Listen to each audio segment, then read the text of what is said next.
Nagsagawa ng Community Outreach Program ang Regional Police Community Affairs and Development Unit 3 alinsunod sa selebrasyon ng 29th Police Community Relations Month sa Barangay Mapulang Lupa, Pandi, Bulacan.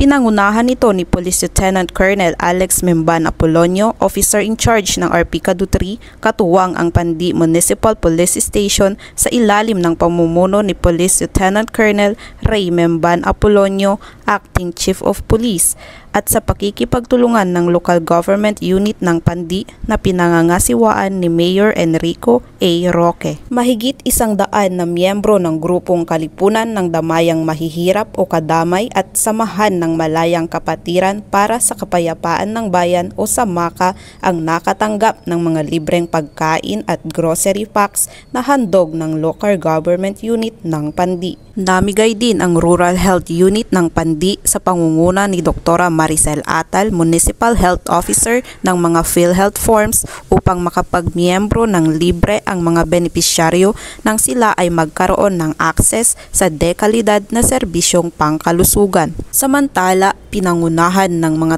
tauhan ng RPCADU 3 ang pamimigay ng kaalaman sa paggawa ng liquid dishwashing na kung saan pwedeng ibenta at gawing negosyo ng mga nakilahok upang maiangat ang kanilang antas ng pamumuhay. Lubos na pasasalamat naman ang natanggap ng mga kapulisan at lokal na pamahalaan mula sa mga benepisyaryo dahil sa mga natanggap nilang mga biyaya at mga bagong kaalaman. Kami po ay nagpapasalamat, lalong-lalo din po sa mga kapulisan na lagi po sila sa amin nakagabay.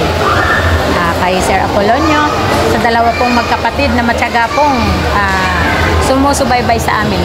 Kami po ay sumusunod kung anuman ang mga sinasabi ng kapulisan.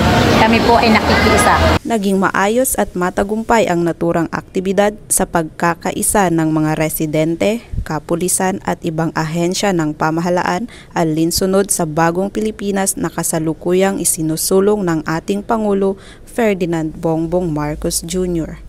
Mula dito sa gitnang Luzon, ako ang inyong PNN correspondent, Patrolwoman Ginny Advincula Peña, alagad ng batas, tagataguyod ng Balitang Pulis.